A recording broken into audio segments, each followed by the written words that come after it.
मित्रों, एक बार फिर से स्वागत है आप सभी लोगों का हमारे YouTube channel Pandey study point पर। आज हम आप लोगों के लिए कोई ट्रिक लेकर नहीं आए हैं, बल्कि आज आप लोगों को भविष्य के बारे में कुछ बताने आए हैं। क्या आप लोगों का एग्जाम होगा या नहीं होगा, इस पर हम आज चर्चा करने आए हैं आप लोगों के बीच में। तो सबसे पहले हम बात करते हैं हाई स्कूल वालों के लिए।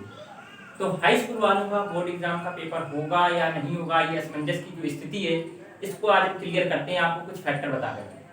तो सबसे पहले हाई स्कूल वालों के लिए हम बता दें कि उनकी पॉसिबिलिटी है 99.9% कि उनकी एग्जाम नहीं होगी। उसका रीजन क्या है कि बढ़ते हुए जो कोरोना वायरस केसेस हैं, साथ में एक और जो फंगल बीमारी आ चुकी है, ब्लैक फंगस जिसे कहते हैं, येलो फंगस और व्हाइट फंगस, इसकी वजह से जो हाई स्कूल के एग्जाम है ये मैंडेटरी नहीं है, यानी कि अनिवार्य नहीं है, क्योंकि हाई स्कूल की अब कहीं भी वैल्यू बची नहीं है। लेकिन इंटर की बात करें तो इंटर की वैल्यू बहुत ही ज़्यादा है हाई स्कूल से, जिसकी वजह से इंटर के एग्जाम को रद्द करना बहुत ही कठिन काम है और कोई भी बॉडी इसे रद्द नहीं कर सकता है। उसका रीजन देखिएगा क्या है, क्योंकि देखिए इंटर का जो एग्जाम होता है वो किस किस के लिए उपयोगी होता है। इंटर के एग्जाम से ही हमारी मेरिट लिस्ट तैयार होती है, यानी जब हम 12 पास कर लेते हैं, यानी 12th पास कर लेते हैं, उसके बाद आपके पास कई सारे अवसर होते हैं जाने के लिए, एनडीए में जाने के लिए।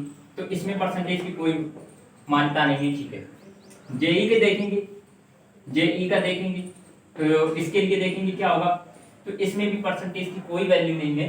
लेकिन इसी एनडीए के अगर फैक्टर में जाओ तो एयरफोर्स की यदि बात करूँ, नेवी की बात करूँ, तो इसमें आपका यदि 85 प्लस परसेंटेज है तभी कॉल लेटर आता है। अगर आपका पेपर नहीं कराया गया और आपको 80 परसेंटेज दे दी गई तो ये आपके विष के साथ खिलवाड़ करना होगा। ऐसे ही हम बात करते हैं दूसरी चीज की, जो तीसरा फैक्टर आता है नीट का। तो इसमें भी कोई जरूरत नहीं होती है किसी भी प्रतियोगी परीक्षा की, लेकिन ये मायने बहुत रखता है कि 12 पास होना। क्योंकि मान लीजिए कोई व्यक्ति है, उसको कुछ नहीं आता है, हाई स्कूल में वो धोखाधड़ी से पास हो गया, और ये जो एपिडेमिक चल रही है इसके तहत यदि उसको 12th में भी पास कर लिया गया तो वो भी इस बोर्ड एग्जामों में बैठ सकता है, जो कि कंपटीशन को बढ़ाना है। तो जिसके लायक नहीं उसको भी वो डिग्री मिल जाएगी, जो कि बहुत ही नुकसानदायक चीज। दूसरी तरफ से यदि हम देखेंगे कि मान लीजिएगा कोई व्यक्ति ने 95% की तैयारी की है और उसको सरकार ने 80% नंबर दे दिए, तो उसके भविष्य के साथ ही खिलवाड़ करना होगा। इस वजह से प्रत्येक सरकार ये चाहती है कि इंटर का एग्जाम कराया जाए। बस ये हो सकता है 100% हम कहेंगे कि इंटर का बोर्ड एग्जाम होगा, बस ये कह सकते हैं कि अभी नहीं होगा तो जुलाई में होगा, लेकिन होगा 100% हो सकता है। अब बात कर लेते हैं हम यूपी बोर्ड की, जैसे बात कर रहे हैं तो कुछ लोगों का सवाल आया कि भैया ये बताइएगा कि जिस तरीके से सीबीएसई बोर्ड वाले जो ऑप्शनल क्वेश्चन करा रहे हैं, ऑप्शनल, तो क्या हमारे भी ऑप्शनल क्वेश्चन होंगे? तो हम उसके लिए बता दें कि ये बिल्कुल पॉसिबल नहीं है यूपी बोर्ड वालों के लिए। क्यों पॉसिबल नहीं? क्योंकि ऑप्शनल क्वेश्चन बनाने के लिए कम से कम 3 या 4 महीने का समय लगेगा, जबकि यूपी बोर्ड वालों ने पहले से ही एग्जाम के जो पर्चे हैं, जो पेपर हैं, वो छपवा के रख चुकी है। तो यानी पर्चे छप चुके हैं, वो बर्बाद नहीं करेगी वो। इसीलिए दिनेश शर्मा जी ने कहा है कि हम ऑप्शनल एग्जाम नहीं कराएंगे तो यही वाले एग्जाम को हम कराएंगे कंडक्ट। तो आप लोग इसमें बिल्कुल मत रहिएगा कि बोर्ड एग्जाम नहीं होंगे, बोर्ड एग्जाम 100% होंगे, और तैयारी लगातार करते रहिए, क्योंकि तैयारी कभी बर्बाद नहीं जाती है।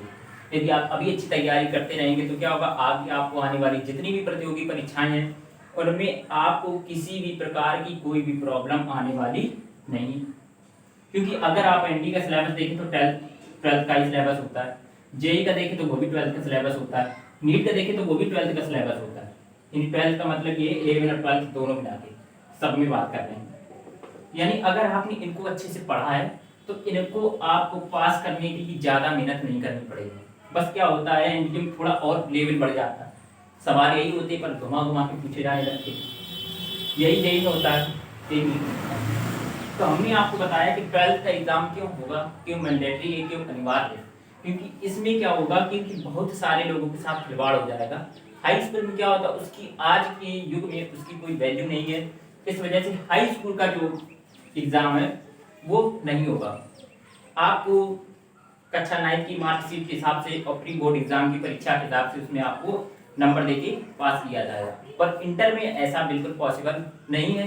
क्योंकि याचिका जरूर है सुप्रीम कोर्ट में कि बच्चों ने कहा कि बोर्ड एग्जाम ना कराया जाए, पर उसके विपरीत भी कुछ बच्चे हैं जो कह रहे हैं कि हमने बहुत अच्छी तैयारी की है, जिसकी वजह से हमें नंबर कम दिए जा रहे हैं, या तो उनको भी नंबर अच्छे दिए जाए। तो सरकार के लिए पॉसिबल नहीं है कि वो सबको 90+ नंबर देगी। सरकार सबको एक मीडियम लेवल का नंबर देगी, जिससे अच्छे बच्चों का नुकसान है और जिन बच्चों ने पढ़ाई नहीं की उनके लिए तो सही है। पर सरकार किसी भी बच्चे के साथ खिलवाड़ नहीं कर सकती है।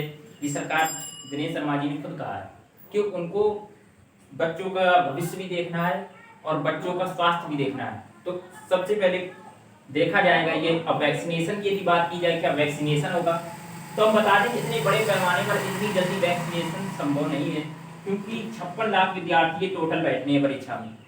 तो 56 लाख लोगों को इतनी जल्दी वैक्सीन प्रोवाइड नहीं की जा सकती, क्योंकि उसमें जितने बच्चे होंगे ज़्यादातर 18 ईयर्स से माइनस वाले कम वाले, और 18 साल से कम के लिए अभी वैक्सीन के लिए कोई भी सरकारी सूचना नहीं दी गई। इस वजह से ये भी पॉसिबल नहीं है। तो क्या बोर्ड एग्जाम जून में कराए जाएंगे? कुछ लोगों का क्वेश्चन ये है। तो जून में कराने के लिए सबसे पहले ये देखा जाएगा कि 10 जून तक कोविड केसेस की संख्या यदि 1.5 लाख के नीचे आती है तो जून में एग्जाम संभव हो सकते हैं। यदि कोविड केसेस की संख्या नहीं घट रही है तो इसको देखते हुए हो सकता है आपके बोर्ड एग्जाम जो है वो जुलाई में कराए जाए और 1 महीने के अंदर आपका रिजल्ट भी निकाल के दे दिया जाएगा। ये यूपी बोर्ड वालों का कहना है। अब बात करते हैं कि क्या यूपी बोर्ड एग्जाम जुलाई में फिर कराएगा? तो संभावना इसकी यही है कि 1 जुलाई से हो सकता है यूपी बोर्ड वाले 1 जुलाई से पेपर को स्टार्ट कराएं। अब कुछ लोगों का कहना कि ये बताइए भैया, अगर कक्षा 12 का एग्जाम होना ही है तो ये प्री बोर्ड एग्जाम क्यों कराए जा रहे हैं स्कूलों में? तो इसकी भी वजह एक है, क्योंकि वो ये देखना चाहते हैं कि बच्चे का प्रदर्शन किस लेवल का अभी तक है। यदि बच्चों का प्रदर्शन देख रहे हैं वो प्री बोर्ड एग्जाम में अच्छा है तो इसका मतलब वो एग्जाम में भी अच्छा कर सकेंगे। लेकिन प्री बोर्ड एग्जाम का मतलब ये बिल्कुल भी नहीं है कि आपको उसके हिसाब से नंबर दिए जाएंगे। इसकी पॉसिबिलिटी जो है वो ओनली 1% है और 99% जो पॉसिबिलिटी है वो है बोर्ड एग्जाम कराने की, क्योंकि इंटर का एग्जाम कोई मामूली एग्जाम नहीं है। उससे आने वाले भविष्य तय होता है कि आप किस दिशा में जाएंगे। यदि आपकी 60% मार्किंग आती है तो आपका भविष्य अलग दिशा में होगा, यदि आपकी 90+ होती है तो आपका भविष्य अलग दिशा में होगा। अगर सबको वो 90 दे देंगे तो फिर कैसे? अब मान लीजिए कोई व्यक्ति बीएससी करना चाहता है, सबको उन्होंने 90+ नंबर दे रखे हैं, सबको एक जैसे नंबर, मान लीजिए सबके 95 नंबर है, क्योंकि क्या होगा जब घर के लिए कॉपी बोर्ड लिखने के लिए दी जा रही है तो ऐसे में क्या हो रहा है कि ऐसे में जो है वो सभी बच्चे लिख आएंगे तो सबके अच्छे नंबर आएंगे। तो सबके अच्छे नंबर आएंगे तो फिर तो ये बहुत बड़ी प्रॉब्लम हो जाएगी। फिर कैसे लोग जेएनयू में एडमिशन कराएंगे? क्योंकि वहां पर क्या होता है, परसेंटेज से ही एडमिशन होता है। जब सबकी अच्छी परसेंटेज, लेकिन सीटें तो लिमिटेड है, तो कैसे ये हो सकता है? तो इस वजह से ये बहुत बड़ी प्रॉब्लम आ रही है, जिसकी वजह से बोर्ड एग्जाम कराए जाएंगे। हमने आपको फैक्टर के द्वारा ये सारी चीजें बताई। अब कुछ लोग कहेंगे कि भाई ये बताइएगा कि बोर्ड एग्जाम यदि कराए जाएंगे तो हम लोगों का रिजल्ट कब तक आएगा, हम लोग आगे की तैयारी कैसे शेड्यूल करें? तो आप क्या करें, बोर्ड पेपर जब करा लिए जाएं इसके बाद में आपको जो आपने टारगेट बनाया हो अपना आगे करने का, उस टारगेट की ओर फोकस कीजिएगा, क्योंकि रिजल्ट तो आ ही जाएगा 1 महीने के अंतर्गत। कुछ लोगों का अपनी अलग दिशा में जाने का टारगेट है, कुछ लोगों का अलग।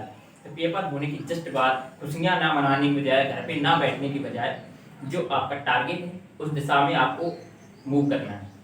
इसके बाद क्या है कि जब आपका रिजल्ट आ जाएगा तो उसके बाद सारी प्रॉब्लम ही खत्म हो जाएगी। तो क्या है कि इस वजह से इंटर का जो बोर्ड एग्जाम है यूपी बोर्ड में, यूपी बोर्ड एग्जाम 100% कराया जाएगा।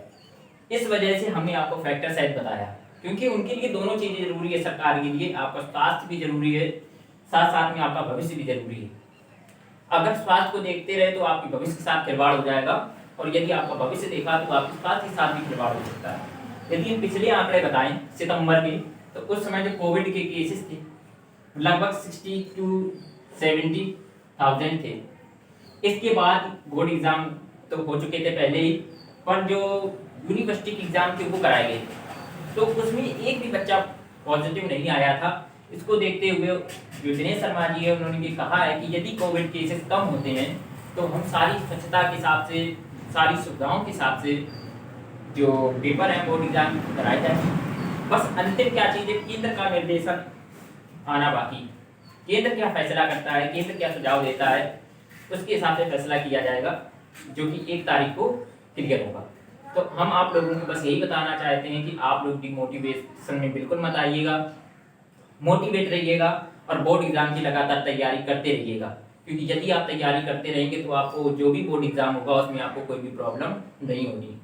और यदि आप ये सोचेंगे कि बोर्ड एग्जाम नहीं होगा और फिर यदि बोर्ड एग्जाम हो गया तो आपकी जो परसेंटेज बननी थी, जो आपके सपने थे, आप अपने सपनों से बहुत ही पीछे जा चुके होंगे। इस वजह से आप लोगों से हमारी यही सलाह है कि आप लोग बोर्ड एग्जाम की लगातार प्रिपरेशन उसी हिसाब से करते रहिएगा जैसे आप करते रहे, और हम आपके उज्जवल भविष्य की कामना करते हैं। जय हिंद।